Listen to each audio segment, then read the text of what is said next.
हजरात, कल कहा था, मैंने क्लियर कहा था कि कुछ भी हो सकता है। ईरान पर आखिरकार हमला हो गया है।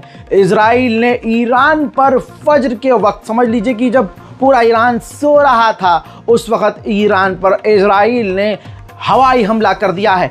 ईरान, तेहरान और न जाने किन किन जगह पर कहा जा रहा है कि न्यूक्लियर फैसिलिटीज़ को मिसाइल से हमला करके निशाना बनाया है इजराइल ने। साथ ही आपको बता दूं कि ईरान का नुकसान होने की संभावना है।